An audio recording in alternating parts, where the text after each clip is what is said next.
Buenas tardes, licenciada. Buenas tardes. De saludarlos. Buenas tardes. Buenas tardes. Puntualitos, ¿verdad?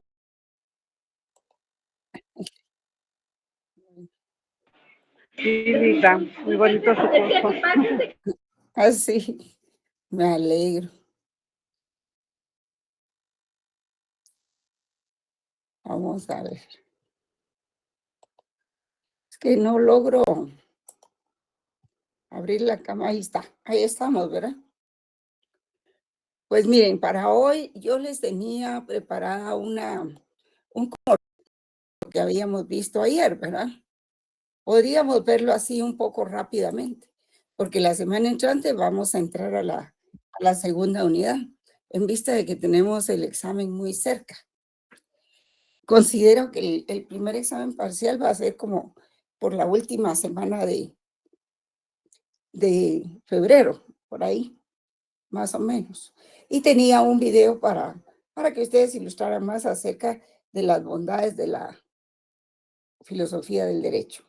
Entonces vamos a ver rápidamente, así muy rápido, esa presentación para que ustedes puedan repasar un poquito lo que hemos visto, lo que vimos ayer.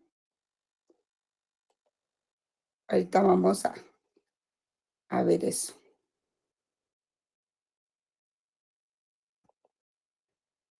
Vamos a ver. Ah, no está. No, no está. Creí que estaba esa presentación.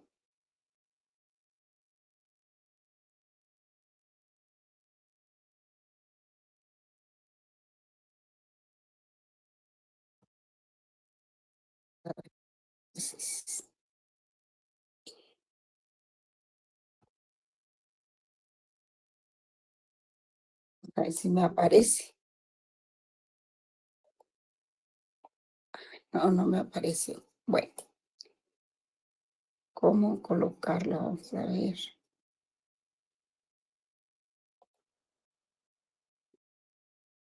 Mm.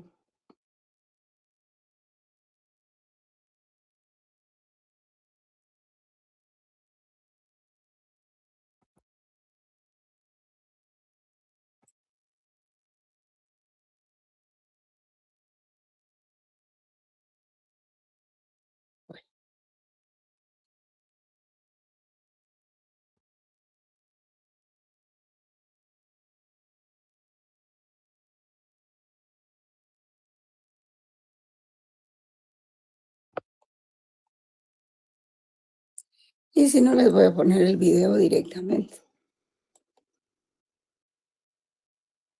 Ayer me quedé un poco con preocupación porque algunos se quedaron con dudas acerca de lo que eran, pues, las primeras ramas de la filosofía que están relacionadas con filosofía del derecho, ¿verdad? Y fue que hablamos de la ontología, hablamos de la axiología, de la nociología, o sea, la teoría del conocimiento, que quería ponérselas aquí, pero no me aparece, no sé por qué. Pero bueno, vamos a ver el video primero y si después nos da tiempo, vamos a poner esa presentación. ¿De acuerdo? Muy bien, entonces, me avisan si lo ven. Yo tengo que apagar el micrófono para que ustedes lo oigan bien.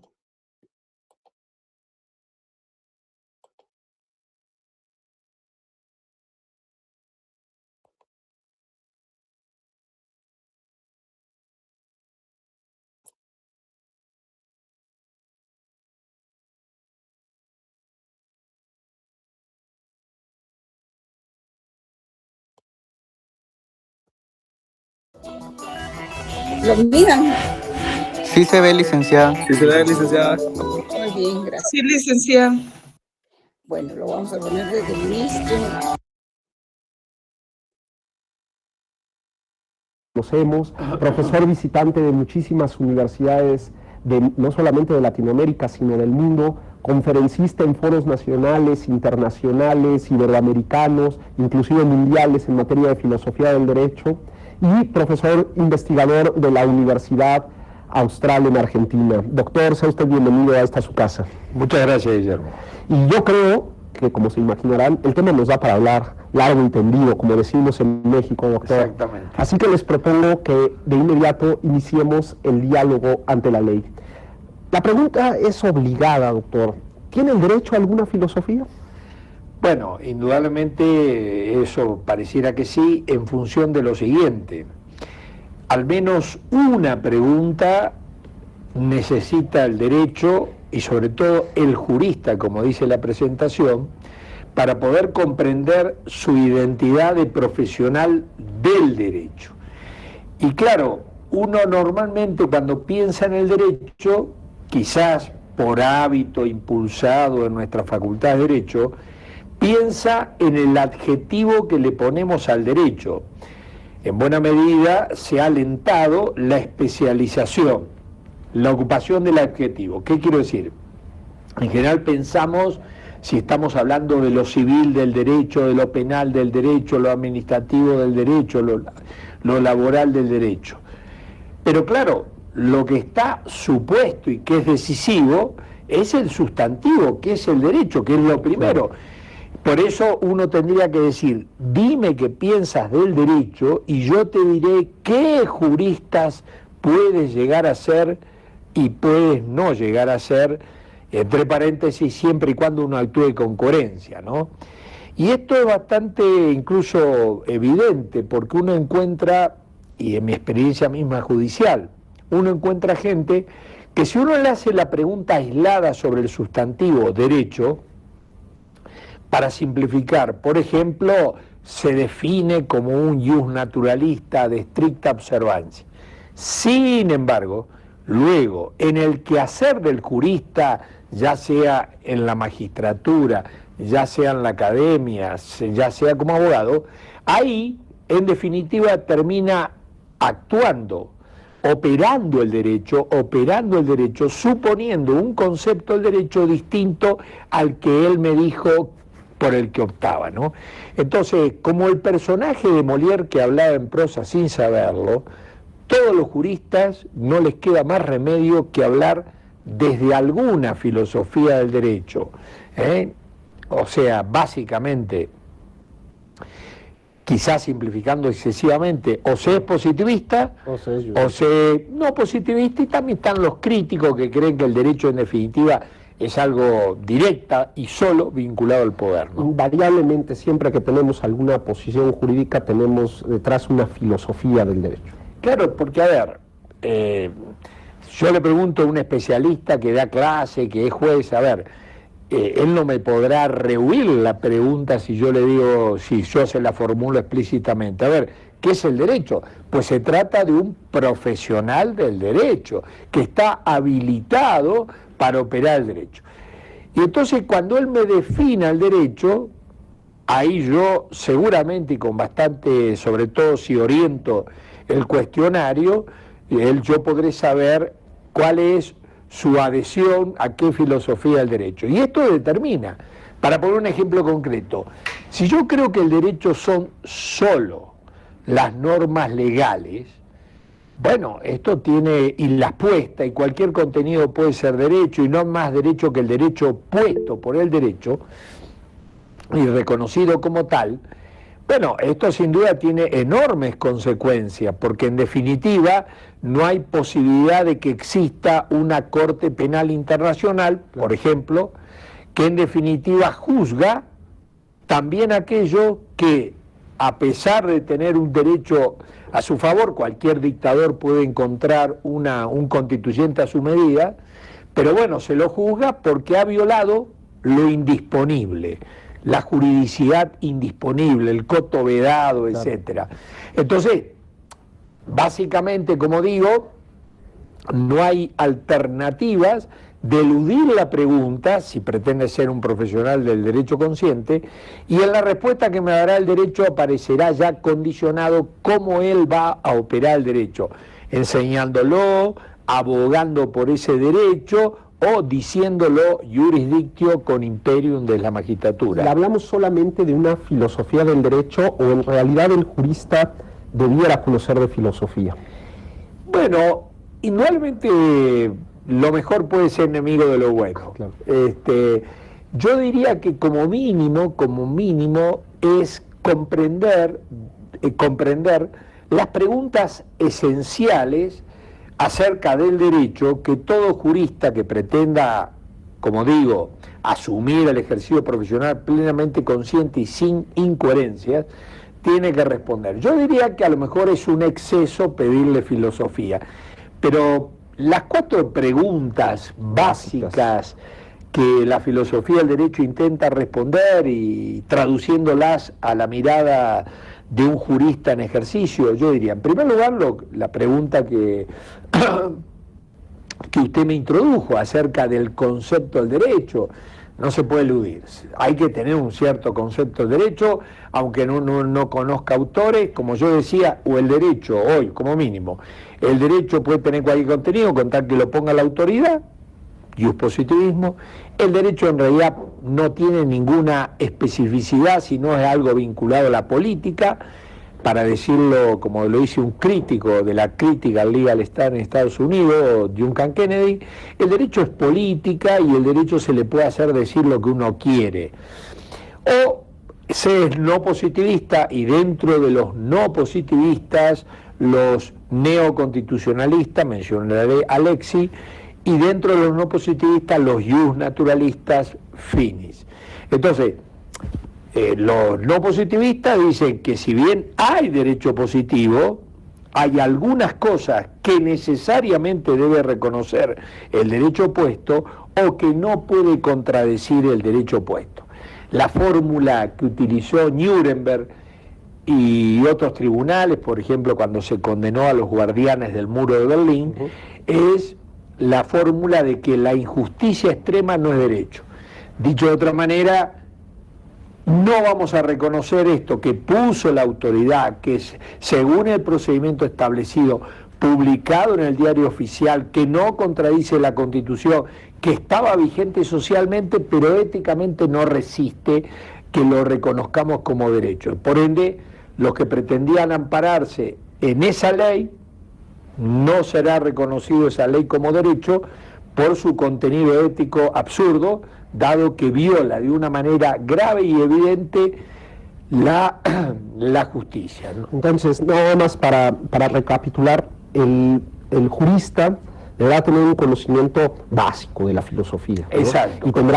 Y tendrá que volcarse al conocimiento de la filosofía del derecho para responder a preguntas de carácter fundamental de su disciplina. Esto en estos términos. Claro, seguramente la gente que nos está viendo dirá que a lo mejor nunca estudió filosofía del derecho, porque pasa. Es lo más probable. Dirá, pues sí, claro, yo a lo mejor tengo una visión del derecho totalmente legalista. Sí. O a lo mejor con este tema del nuevo paradigma de los derechos humanos, pues a lo mejor yo no soy totalmente legalista y pienso en la interpretación, o yo creo que el derecho es solo política. En la validez. ¿Cuáles serían las perspectivas filosóficas más importantes? Bueno, yo diría, se me ocurre, ¿no? Antes entraría con algo que usted introdujo que me parece muy importante rescatar para asumir la realidad. En nuestra Facultad de Derecho siguen, en términos generales, no todas, inercialmente un modelo para formar a los futuros juristas que en realidad era funcional al Estado de Derecho legal. Un Estado positivista que se inventó en Francia revolucionaria, pero que entró en crisis a partir de la Segunda Guerra Mundial. Porque a partir de la Segunda Guerra Mundial, de Nuremberg simbólicamente, empieza a construir Europa el Estado de Derecho constitucional y desde ahí se extiende desde Europa, se extiende por toda Europa, Alemania, ley fundamental de Bonn del 49, por señalar dos constituciones importantes, Constitución Española 1978, y el proceso que para también indicar alguna fecha del derecho mexicano a partir del año 94, 1994, en fin, el Estado de Derecho Constitucional. Claro, en el Estado de Derecho legal donde se suponía que la ley, el derecho era solo lo prescripto por la ley, que además se suponía que a la ley la hacía la voluntad general infalible. El jurista que se necesitaba para este modo de entender el derecho era un jurista dogmático, la boca de la ley. Por eso un buen alumno de esta facultad de Derecho se le requieren dos condiciones y nada más que dos condiciones: mucha memoria y ninguna capacidad crítica. Ninguna capacidad crítica. Entonces, eso es desde una perspectiva, lo podríamos decir, totalmente positivista. Totalmente positivista, y por eso estoy acudiendo a nuestra experiencia que probablemente compartamos, pero yo sí la viví así. A mí la filosofía de derecho me pareció una pérdida, a mí y a mi padre y a mi hermano, una pérdida de tiempo absoluta. Porque todo lo decía la ley. Todo lo decía la ley y había que estudiarla y repetirla. Pero claro, ahora en tiempo del Estado de Derecho Constitucional, que es lo que introdujo la ley fundamental de Bonn del 49, es que el derecho y la ley no son lo mismo. Y el derecho, básicamente hoy, está constituido fundamentalmente por los derechos humanos. Y comprender los derechos humanos, por supuesto, supone ir más allá de la ciencia jurídica e introducirme en cuestiones morales, porque en definitiva los derechos humanos, moral rights, en la terminología anglosajona, son contenidos morales y forma jurídica. ¿Qué es la dignidad humana?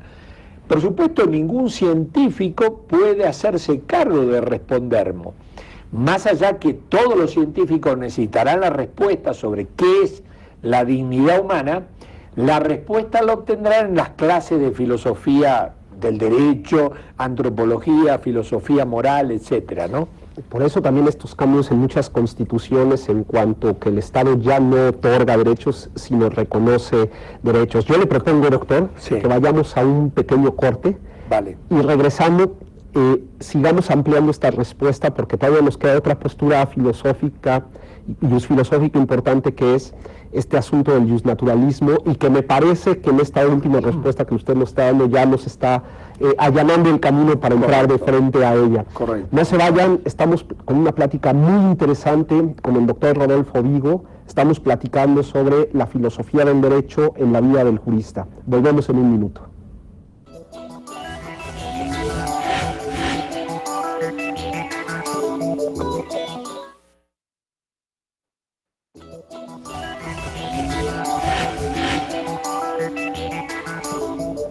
Muchas gracias por seguir con nosotros. Estamos platicando de un tema muy interesante.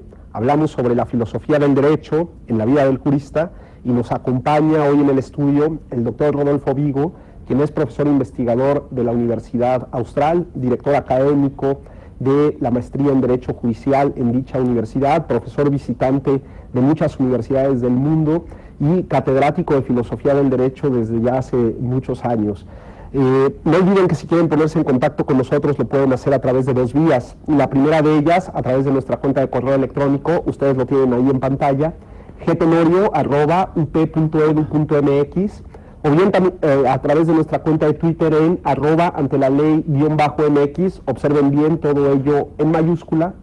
También lo pueden hacer a través de las cuentas del canal oficial, la cuenta de Twitter, @canaljudicial, o la cuenta de Facebook, facebook.com/canal judicial, donde con todo gusto entraremos en contacto con ustedes para escuchar sus dudas, comentarios o sugerencias respecto a los contenidos de este programa. Será un gusto estar en contacto con ustedes.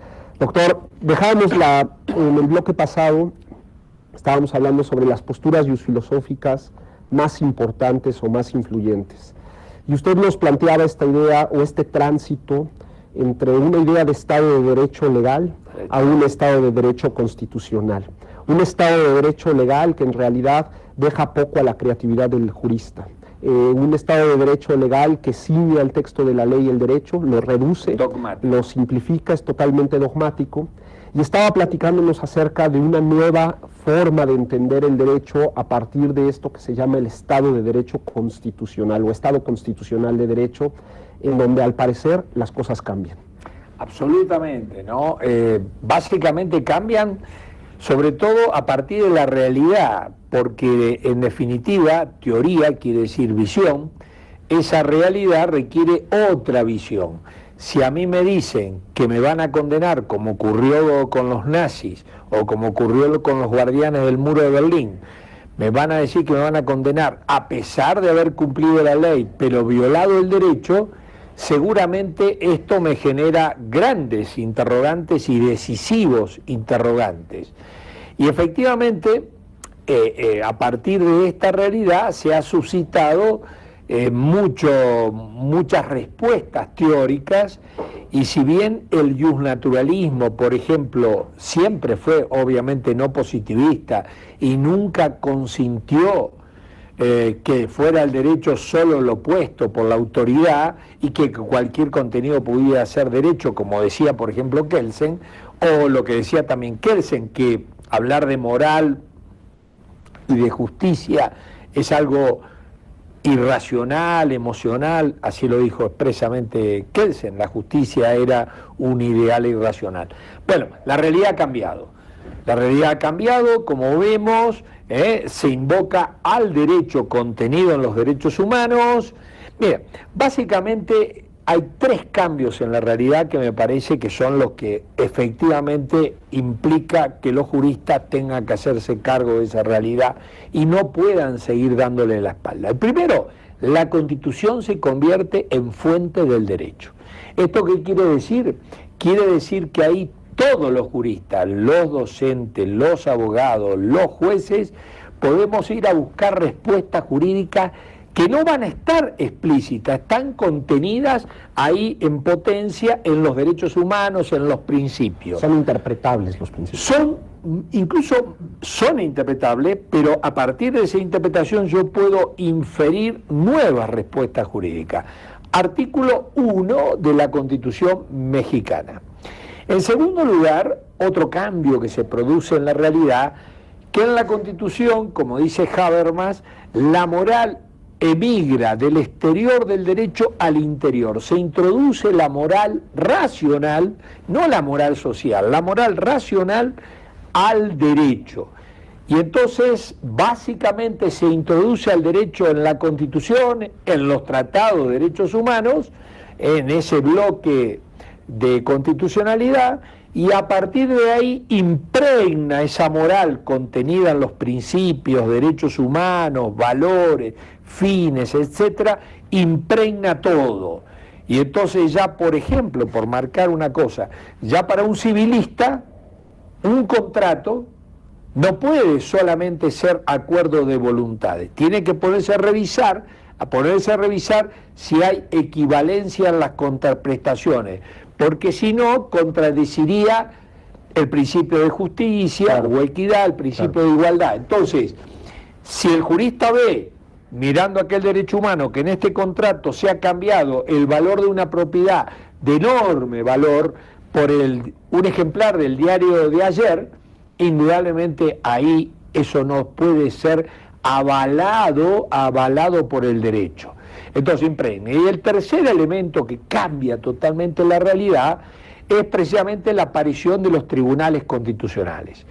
Los jueces constitucionales pueden invalidar la ley. Peor aún, los jueces constitucionales pueden llegar, como ocurre en muchos países, en mi país ocurrió, pueden llegar a invalidar la Constitución.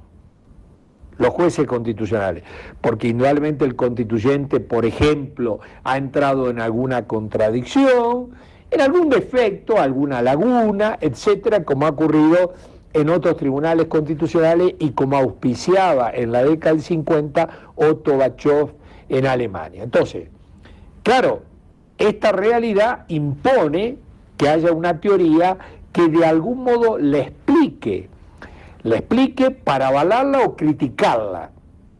Pero han aparecido estos autores que llamamos, además del justnaturalismo, que por supuesto que el constituyente se puede equivocar, obviamente ningún justnaturalista podía suponer que el constituyente era la verdad revelada.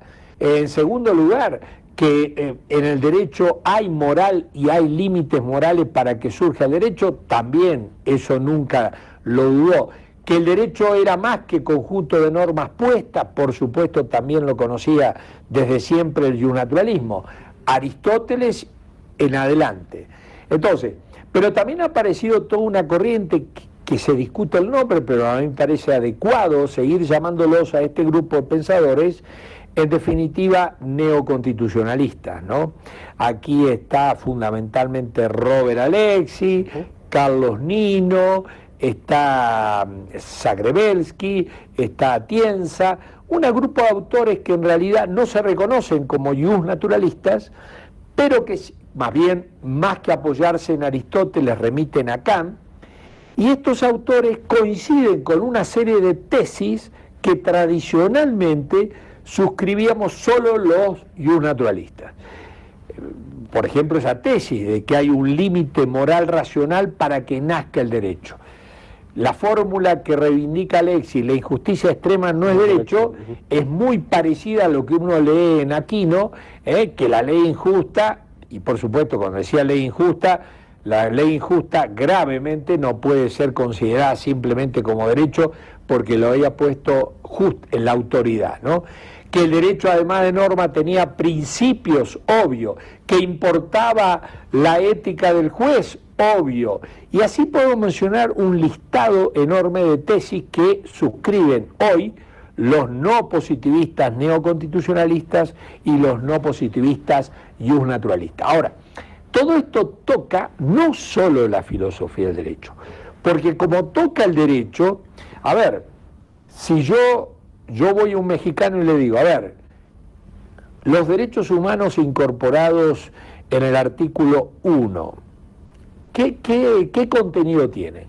Y sin duda él me tendrá que responder, no decirme que está la libertad, la igualdad, etcétera. Eso todos lo sabemos, incluso mi madre también lo sabe. Entonces, todo eso lo sabemos todos, pero cuando yo pido un contenido, lo decisivo es el contenido. Probablemente ninguna constitución ya aparezca redactada diciendo que se propone violar la libertad, la igualdad, ser injusta. Pero el problema, bueno, lo recordaba Maritain cuando redactaron desde la UNESCO, él estaba trabajando en UNESCO, la Declaración Universal. Lo fácil que era ponerse de acuerdo en la nómina, con tal de que no se discutiera el contenido. Lo que hay que discutir es el contenido. Todos estamos de acuerdo que existe la libertad, pero un liberal la definirá en un sentido, un totalitarista... Ahí a eso me gustaría preguntarle, porque la filosofía del derecho en muchas ocasiones está en manos de ideologizarse. Bueno, la palabra ideologizarse puede ser entendida en diversas maneras, ¿no? Puede tenderse en un sentido más clásico, al modo que lo entendió Marx, pero supongo que la pregunta es la presencia de la moral y todo lo demás. Lo que pasa es que en muchas ocasiones el contenido de la ley y los alcances que puede tener este contenido, en temas polémicos, que son los que normalmente más ruido hacen, pues lleva inclusive a algunos tribunales constitucionales a tener un sesgo ideológico en el fallo o en la traducción del contenido material de ese principio que queremos desarrollar. Sí, acá todos estos autores neoconstitucionalistas y naturalistas coinciden en afirmar que existe una razón moral.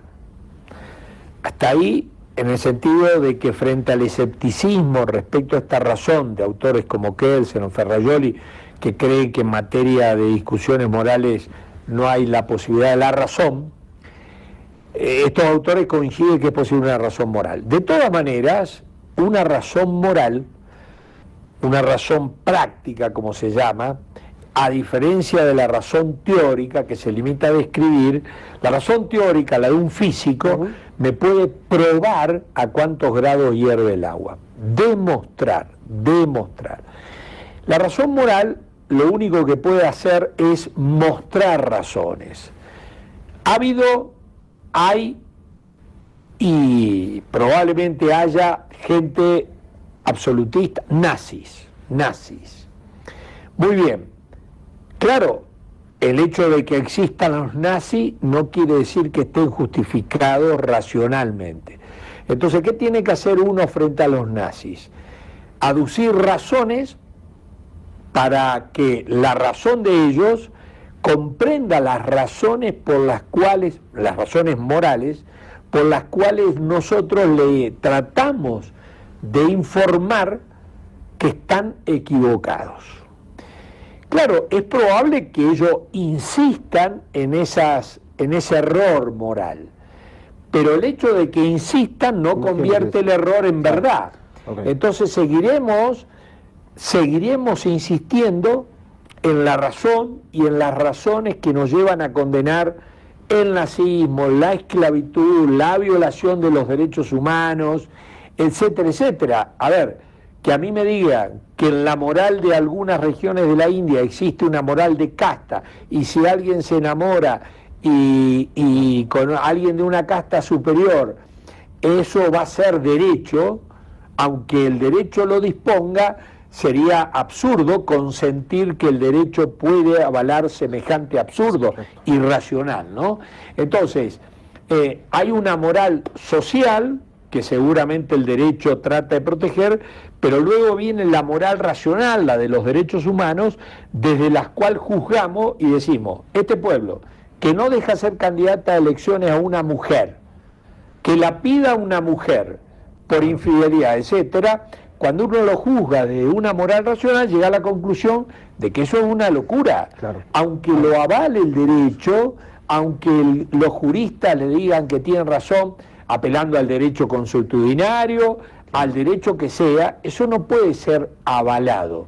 Pero claro, y la realidad siempre ha mostrado estos absurdos, y lo que nos cabe es seguir apostando a la razón, aducir razones, razones dispuestas al diálogo, razones dialógicas, y tratar de convencer el que está en el error. Hay un tema que también llama la atención, porque en ocasiones cuando hablamos de la filosofía del derecho, sobre todo en la educación jurídica de Latinoamérica o de Europa continental, como que no pensamos en el mundo anglosajón. ¿Aporta algo el mundo anglosajón a esta transición? Sí, muy bueno. Porque, claro, parece bastante evidente el contraste, cómo se forma un jurista en nuestra Facultad de Derecho y cómo se forma un jurista en la Facultad de Derecho anglosajonas. Porque, bueno, yo recuerdo hace unos años, si uno repasaba los profesores en Oxford, se podía sorprender porque de una decena, por decirlo así, se podía encontrar a lo mejor con 3, el 30%, profesores de filosofía y derecho de la talla y de la diversidad de Dworkin, de Ras y de Finis. Dworkin, un post-positivista, neo y un naturalista, como lo queramos llamar, Ras, el discípulo de Hart, un positivista, y Finis, un naturalista aristotélico tomista. Claro, entonces ahí uno no necesita hacer esfuerzo para que el jurista se interese, porque esto se promueve. No nos olvidemos que Dworkin lo contrataron desde Estados Unidos para que suceda a Hart. Entonces, en cambio, nuestra Facultad de Derecho, siguiendo el modelo de universidad napoleónica, porque esto lo inventó Napoleón, la currícula esta que conocemos, una currícula en donde se estudia los códigos y se repite.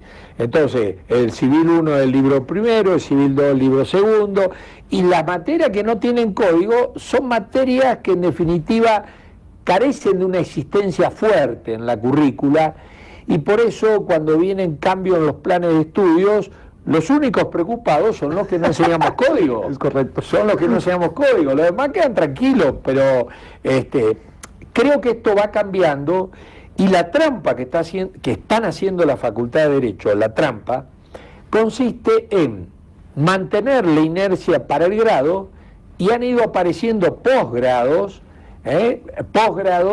que se ocupan de los temas que sí importan en la realidad y que la Facultad de Derecho ignora. Claro. Derechos humanos. No solo normas, sino principios. Argumentación y no interpretación. Razón práctica, moral, moral racional. El tema de la crisis de la soberanía. desbordamiento de las fuentes del derecho, judicialización del derecho, una serie de temas que el alumno del grado no se va a enterar, y solo se va a enterar si asume un posgrado. Por eso un poco mi propia experiencia. Yo en el posgrado en realidad tengo la autoestima alta, como corresponde a un argentino, pero en el grado la autoestima mía es muy baja. A mí me llama la atención, y perdón que regrese al tema del rule of law, la forma en la que en el mundo anglosajón se enseña el derecho. Muy método del caso, muy con el derecho puesto en la vida cotidiana, como que un derecho que emerge de la entraña de la sociedad, mientras que aquí lo estudiamos a partir de la ley. ¿Cómo este tránsito al Estado constitucional de derecho tiene una fuerte tradición también anglosajona, ¿no? Ahí me parece que podríamos hablar a lo mejor de la influencia de estos autores que usted destaca ya en la filosofía del derecho. Sí, yo creo que efectivamente cuando uno analiza las tres características del Estado de Derecho constitucional, la Constitución es una fuente del derecho. Sin duda, donde apareció claramente expuesta esta idea es a partir de Marbury versus Madison. Vamos a controlar la ley desde el derecho de la Constitución. Mientras Europa, durante todo el siglo XIX y la primera mitad del siglo XX, creyó que la Constitución era un programa político que hablaba solo al legislador. Allá los jueces... Bueno, cuando uno piensa que en la Constitución hay moral a través de los rótulos, derechos humanos, principios, valores, obviamente eso nunca lo negó la Constitución, ni el constitucionalismo norteamericano, por señalarlo en una fórmula de Dworkin, lectura moral de la Constitución. Claro. Mientras que a mí en el grado me enseñaron que una cosa era la moral y otra cosa era el derecho. Claro. Y allá parece evidente que no hay otro modo de leer la Constitución que incluyendo la moralidad. Si uno va a los jueces constitucionales, obviamente otro invento norteamericano, porque el Tribunal Constitucional que pensó e integró Kelsen, el austríaco, allá en la década del 30, sin duda fue un tribunal constitucional distinto a los actuales escogidos por Europa. Porque ese tribunal constitucional se limitaba, era legislador negativo, así lo llamó, representante del poder legislativo y que hacía meramente control formal y procedimental. Porque Kelsen no quería, obviamente, incluir dentro del derecho ni principios ni derechos humanos, como aparece en su obra póstuma en el capítulo 28 de Teoría General de las Normas, en polémica con Joseph Esser, claro, porque es teoría pura, entonces si dejaba los derechos humanos, los principios, introduciría la moral, ¿no? Y además, una moral que se pretendía racional cuando él creía que la moral era algo emocional, algo irracional. Efectivamente, yo creo que... buena influencia, ¿no? No cabe ninguna duda que esta cuestión, cuando uno va al rule of law anglosajón y lo que se ha llamado por la jurisprudencia norteamericana de una manera pacífica, el test de razonabilidad, es decir, los jueces que tenemos que mirar solamente si la dio el órgano competente, si respetó el procedimiento y no viola la Constitución, no. Tiene que analizar la razonabilidad.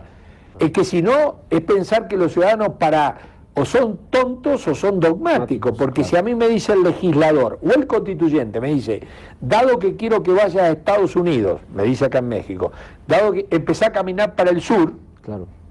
¿Te tomaron el pelo? ¿Qué espera? ¿Que vaya hasta la Patagonia, cruce el Polo Sur? Y es ridículo, test de razonabilidad, ¿no? Y justamente esto, pero esto me parece que justamente incardina muy bien con lo que decíamos de los autores. El derecho a razón, eso es lo que dijo Aquino, ordinatio rationi, y esto es lo que dice Alexis.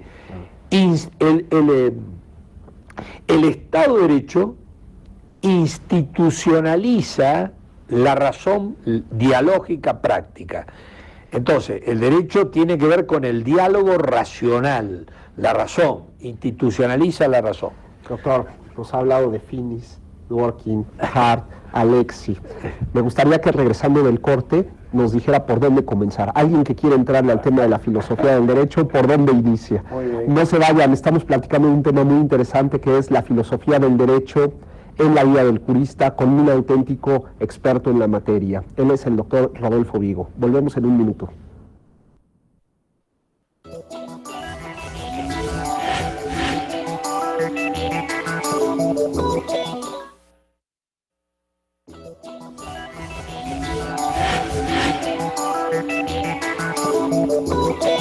Muchas gracias por seguir con nosotros. Estamos platicando de un tema muy interesante que es la filosofía del derecho en la vida del jurista y nos acompaña en el estudio el doctor Rodolfo Vigo, que yo he dicho que es un importante académico a nivel internacional, pero él también fue ministro de la Corte Suprema de la provincia de Santa Fe en Argentina y ha sido presidente de la Asociación Argentina de Filosofía del Derecho. Así que se darán cuenta del calibre de invitado que tenemos el día de hoy. Doctor, ya platicamos sobre algunos temas generales de la filosofía del derecho en la vida del jurista y en el bloque pasado ya entramos al debate filosófico contemporáneo a partir de estas posturas filosóficas predominantes. Inclusive estuvimos platicando acerca de la influencia del modelo anglosajón a partir del Rule of Law en la filosofía del derecho. Y yo le lanzaba una pregunta al término del bloque pasado. Nos habló de Finis, nos habló de Hart, nos habló de Dworkin, nos habló de Alexi, nos habló de Aristóteles, nos habló de Santo Tomás, nos habló de Atienza. También hay que decirlo, tendríamos que hablar de Rodolfo Vigo. ¿Por dónde empezar alguien que nos está viendo, que quiere, a lo mejor que tiene una postura filosófica y a lo mejor no lo sabe, y quiere empezar a trabajar temas de filosofía del derecho, o un juzgador que a lo mejor en la vorágine de su trabajo le gustaría profundizar más sobre el sentido de sus resoluciones? ¿Por dónde empieza uno? Sí, me parece primero marcar muy saludable esa preocupación. Yo quiero aclarar que de mi experiencia judicial, ya no la académica, 23 años ahí adentro de la justicia, me pareció demasiado evidente lo que uno enseñaba y lo vivió en carne propia. Yo probablemente sabía muy poco la ley, pero acerca del derecho, y no tenía ninguna especialidad, no era civilista, ni penalista, ni laboralista, me había dedicado solamente al sustantivo derecho. Y ahí aproveché un poco justamente lo que me podía aportar la filosofía del derecho, vi el sentido utilitario y práctico de la filosofía del derecho a la hora de decir el derecho que para lo que quieren ser el juez, ¿no? Y antes de ir a la pregunta, digamos, ligado a lo mismo, hay algunos testimonios sobre el trabajo del jurista en el juez que me parece importante, ¿no? Dworkin, cuando propone su teoría, dice, bueno, se imagina la posibilidad de encontrar la respuesta correcta para cada caso. Y entonces nos propone un personaje que lo va a llamar Hércules porque tiene un trabajo propio de un semidios, pero ese Hércules, que es capaz de encontrar la respuesta correcta en cada caso, en la propuesta de Dworkin es juez y filósofo del derecho.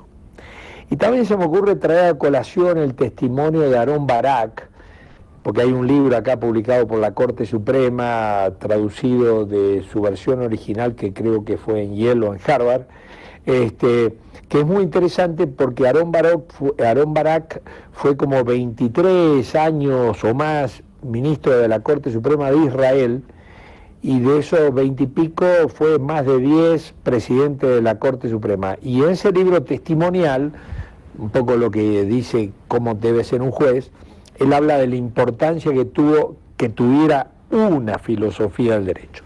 Yendo a la pregunta, ¿por dónde empezar? Yo decía que me parece saludable primero darse cuenta que uno de nada vale ser civilista si antes no sabe qué es el derecho, porque lo civil va a depender de lo que diga sobre el derecho. En segundo lugar, voy a decir algo fuerte, que tendrá todas las excepciones. Yo no me quedaría con la currícula del grado, porque en la Facultad de Derecho a nivel del grado la filosofía del derecho no goza de mucho prestigio ni interés, ¿no? Pero hay muchos posgrados. Nosotros en la UBA, en la Universidad Nacional de Buenos Aires, tenemos una maestría en filosofía del derecho, que por cierto asiste mucha gente del exterior. Yo estoy en el consejo académico ahí con Eugenio Buliguin y Carlos Cárcova, como se ve, muy diversas orientaciones. Buscar en posgrado, ¿no? Y yo diría que para asumir una postura filosófica se necesita alguna orientación, porque mi experiencia indica que apropiarse de alguna teoría del derecho, tener un concepto de derecho asumido, no es una cuestión de erudición, empezar a leer alocadamente.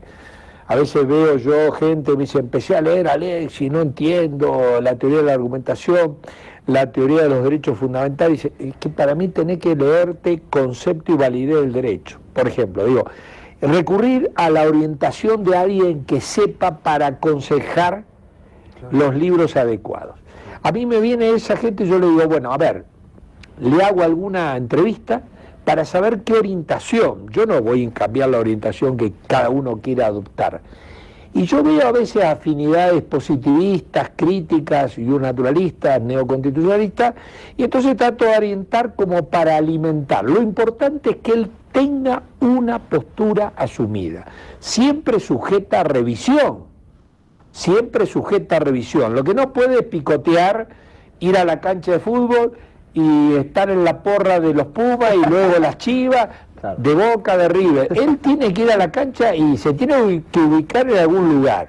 O va a la cancha para alentar a Boca o va a la cancha para alentar a River. Entonces, yo diría buscar algún consejo, y ese consejo me parece que el profesor que lo dé tiene que buscar afinidades. Bueno, a ver, ¿qué leíste?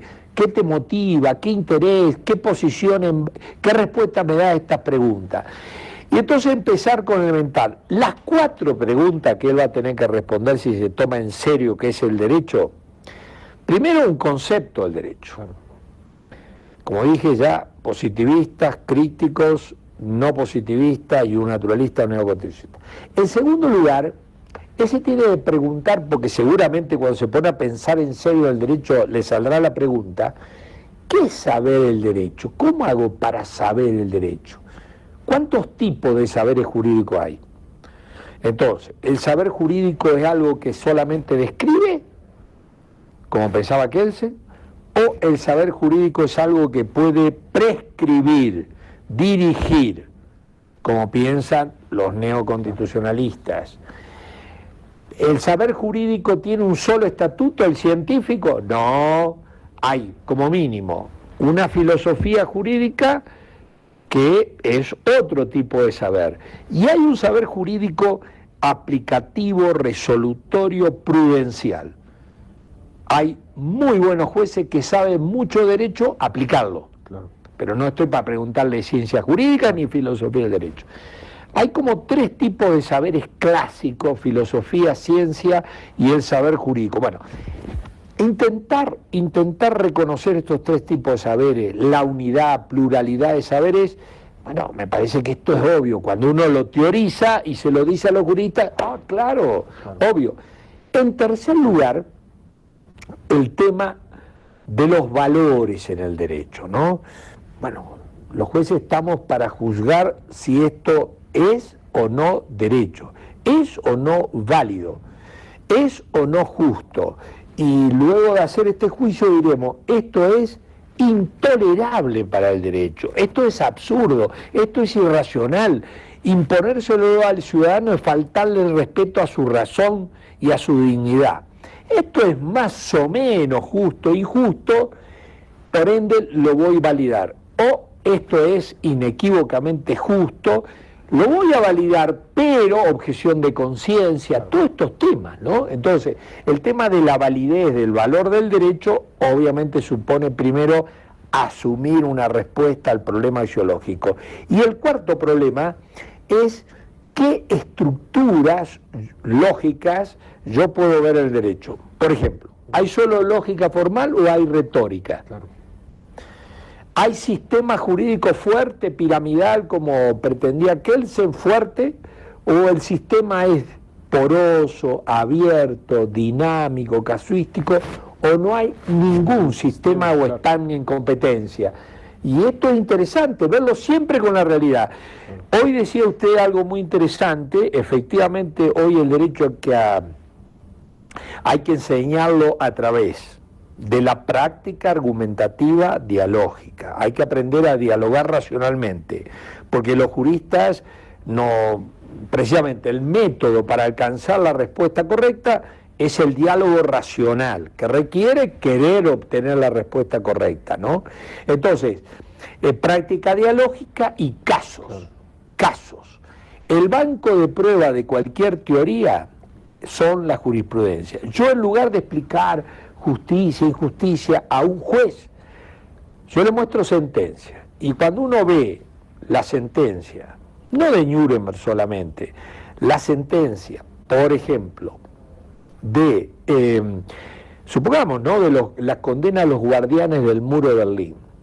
Cuando uno va y analiza cómo está tipificado el delito de prevaricato judicial en el Código Penal español, cómo está tipificado en mi Código Penal argentino el delito prevaricato que podemos incurrir los jueces. Mi código, que responde al Estado de Derecho Legal, dice que los jueces cometemos el prevaricato cuando nos apartamos de él, como si fuera uno, el sentido de la ley. Claro, ¿cómo está regulado allá en España? Que fue la causal que le imputaron al juez Garzón, más allá de cualquier motivación, esa es la causal. Y como dice el Código Penal español, un juez comete el delito de prevaricato, cuando dicta una sentencia injusta a sabiendas. Claro, la primera pregunta, ¿cuándo es injusto algo? Y cuando estamos hablando de injusto acá, como se lo dice la Sala Penal del Supremo, no estamos hablando de algo subjetivo, porque si no Garzón hubiese dicho, mire, esto es injusto para usted, para mí es justo.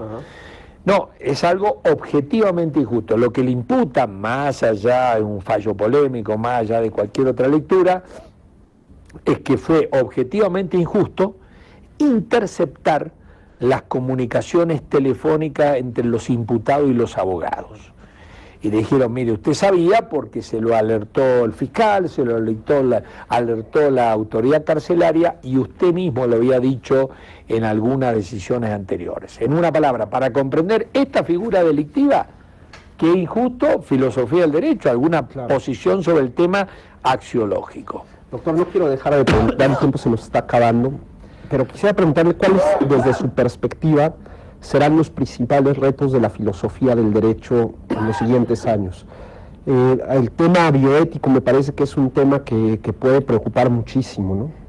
Bueno, efectivamente, yo creo que el tema bioético es decisivo, pero yo lo remitiré al tema bioético, al tema que es la persona humana, la antropología. Es más un tema de carácter antropológico, el tema de la persona humana. Del derecho, claro. Y cuando uno va a esta pregunta antropológica, ¿qué es la persona humana?, es interesante observar cómo de postura a veces neoconstitucionalistas, precisamente en base a su kantismo, estiman que se puede construir una noción de persona humana, y una cosa es vida humana y otra cosa es persona humana, ¿no? Entonces Habermas y de algún modo Alexis, de algún modo, atribuye el carácter de persona a competencia comunicativa. Pero claro, en la visión más naturalista, aristotélica, en definitiva, la persona, la noción de persona no se construye, sino se conoce en la realidad. Kant decía que las cosas no pueden ser conocidas en sí mismas. Aristóteles cree que conocer es decir lo que las cosas son y lo que no son. Y entonces la noción de persona está vinculada a algo ontológico, personalismo funcional en los kantianos, personalismo ontológico en el caso de una visión aristotélica sobre lo que es persona humana.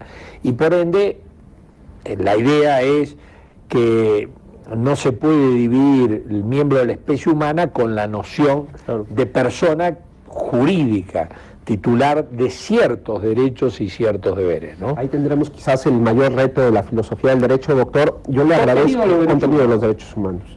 Claro, yo le agradezco mucho que nos haya acompañado. Se me quedan cualquier cantidad de preguntas en el tintero, pero bueno, eso está muy bien, buen pretexto para volvernos a ver y para tenerlo aquí en el programa nuevamente. Le agradezco mucho su visita y a ustedes les agradecemos que nos hayan acompañado en una emisión más del programa Ante la Ley. Nos veremos pronto.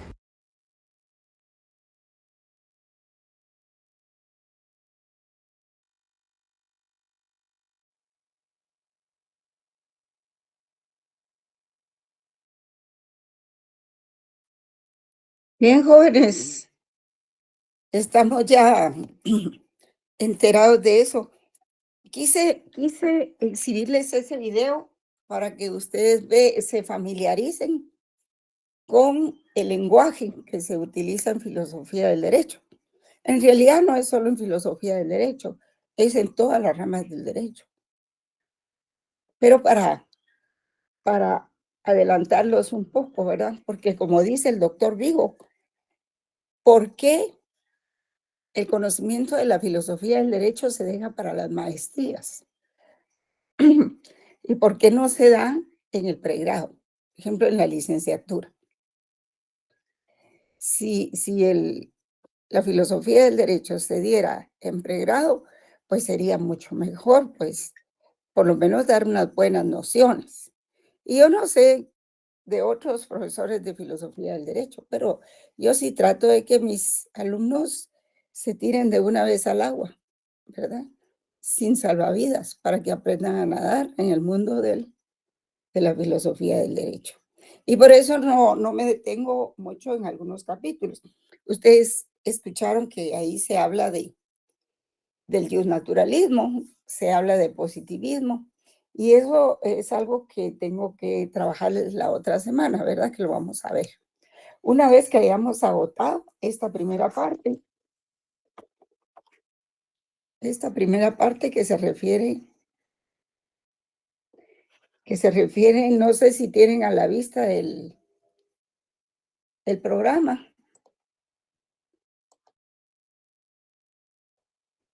¿Tienen a la vista el programa? Esta primera parte que dice la filosofía del derecho y su relación con la ciencia jurídica.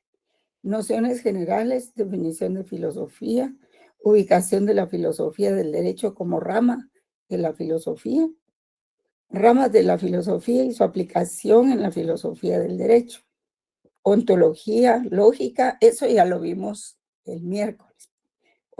Bueno, la verdad que lo venimos viendo desde el primer día de clase. Ontología, lógica, ética, teoría del conocimiento, método, semiología, axiología, teleología, antropología filosófica y otras. Y pues pretendía también darles a conocer las siguientes, ¿verdad? Las siguientes ramas, como la axiología, saben ustedes que trata los valores en el derecho. ¿Y cuáles son esos valores?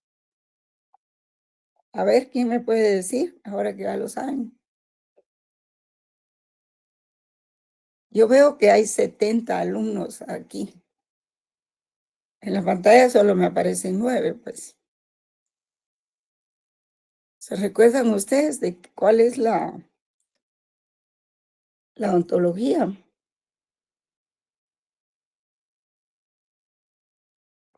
Jóvenes, ¿están en clase o no?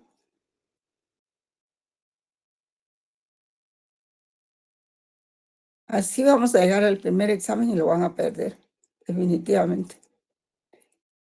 Porque no están leyendo. Así es de que ya no es responsabilidad mía, pues. Tienen que leer lo que es la teoría del conocimiento, la lógica, la ética, la ontología, la semiología, la axiología, todas esas ramas que ahí se señalan en el programa. Sí, compañera. Sí, Evelyn, usted se animó. Licenciada, perdón, solo le quería preguntar, usted dijo ontología. Ontología. Sí, ¿Es una la de las rama de áreas. la filosofía del derecho que estudia al ser del derecho? Ujú, sí, sí. ¿Cómo es el derecho, verdad? ¿Qué lo Así. caracteriza? ¿Cuáles son sus aspectos esenciales? Eso es lo que estudia la ontología. Y hay otras, ¿verdad? Por ejemplo, la nociología, muchas gracias.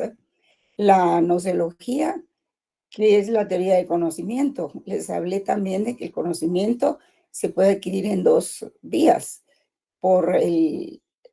Una se llama doxa, que es el conocimiento empírico cotidiano, y el otro, pues, es el conocimiento científico, que es la epistemología. Por ejemplo, hoy que hay mucho problema del tránsito, nosotros podemos tener conocimiento sin investigar mucho de qué es la elección del colegio de abogados, ¿verdad? Me imagino que los más interesados llegaron desde las 6 de la mañana. Entonces, el tránsito, como Guatemala es tan pequeña, se llenaron las calles y ya nadie pudo pasar para poder ir a votar. Y eso afecta a las elecciones también. Yo quería ir, pero no pude ir porque me encontré un problema ahí en los próceres. Había un accidente. Es terrible eso, ¿verdad? En fin, estudiaron lo que es la nociología, la semiología, que es la ciencia de los símbolos, ¿verdad? Y esta tiene mucho que ver con el lenguaje jurídico. Sí, Andrés Carranza. Sí, disculpe, licenciada, estaba encontrando por ahí, o intentando encontrar alguna diferencia entre la gnoseología y la epistemología. Entre la Pero, nociología. ajá, la gnoseología Es y que no la se epistemología. pronuncia la G, solo Muy se bien, dice nociología. gnoseología, muy bien. Sí, Nociología. y solo encontré que la epistemología pues era una rama de la gnoseología. Ujú. Y la diferencia era como en la gnoseología era cómo conocemos y hasta dónde podemos conocer. Y en la epistemología es más que todo el proceso de generación del conocimiento. No sé si estoy bien. Está bien, correcto, correcto. Sí. Gracias. Gracias, Ujú, licenciada. Se la sí, tenía. lo felicito porque lo que ustedes tienen que hacer es empezar a leer y probarse a sí mismos si ya captaron el concepto, la definición, ¿verdad? Porque si vamos a paso de tortuga, van a llegar los exámenes la última semana de febrero, me imagino que, y no van a saber eso, ¿verdad? Y el examen versa sobre la primera y la segunda unidad del programa. Sí, alguien más quería hablarme. Fíjense que yo tenía la intención de hacer un repaso de esa primera parte, pero tengo el problema que mi computadora no captó una presentación que tengo. Entonces, pienso que se las puedo dar tal vez en la próxima clase, como es presencial, va a ser un poco difícil, pero les voy a hablar de eso. Y si la cañonera de la facultad funciona, pues maravilloso, ¿verdad? Podemos trabajar en eso. Así es de que con eso estaríamos terminando la primera unidad. Y quise darles a conocer este video porque ahí ya es cuando dos abogados hablan de lo que es la filosofía del derecho, pero fíjense ustedes que no es cosa fácil. Ven ustedes toda la terminología que ahí se utiliza y todas las críticas que se hacen. Hasta se habla del juez prevaricador, que ahí queda muy claro, ¿verdad? Entonces, ese es el tipo de conocimiento que ustedes van a tener en mi clase, que yo espero que al final de algunas unidades, pues ya ustedes estén en el manejo de algunas categorías, o de todas las categorías. La ventaja de este curso es que nos enseña a hablar con propiedad, pero hablar más que todo es ir a conocer mayor número de vocablos. Ustedes van a ver que con este curso, si hacen su léxico que les indiqué, que está en el programa, ustedes van a aprender muchas palabras que desconocían. pero que hay que conocerlas. No pueden graduarse sin conocer todo el significado de todos esos términos que se utilizan. Sí, miren, la otra semana estaríamos en la segunda unidad del programa y es cuando vamos a ver el análisis de los elementos de una definición del derecho, el problema de asumir una única postura sin tomar en cuenta las críticas a cada corriente, ¿verdad? La explicación y fundamento de una definición y concepción del derecho. Y luego vamos a ver las características generales de las diversas corrientes. Y aquí es donde se estudian esos términos que mencionaban estos abogados de del video, que hablaban de justnaturalismo, positivismo jurídico, sociologismo jurídico, justmarxismo, estructuralismo, realismo jurídico y escuela semiótica, ¿verdad? Y ahí estaríamos para el primer parcial. Estoy viendo cómo les puedo dar otros documentos, ¿verdad? Pero no se atengan, compren un libro, ¿verdad? Tengo que hablarles un poco de la moral y la ética, aunque no necesariamente en esta unidad, sino que hay otras también, ¿verdad? Por ejemplo, en las teorías de la validez del derecho, en el papel de los valores en la construcción del derecho. Y pues ahí se puede hablar de ética y de moral ampliamente, aunque esos términos los vamos a ir tocando en todas las unidades. Muy bien, jóvenes, pues es un gusto trabajar con ustedes y vamos entonces a reunirnos la próxima semana. Lean sus documentos. Me dio mucho gusto hoy que ustedes dos, tantos Andrés como Evelyn, lograron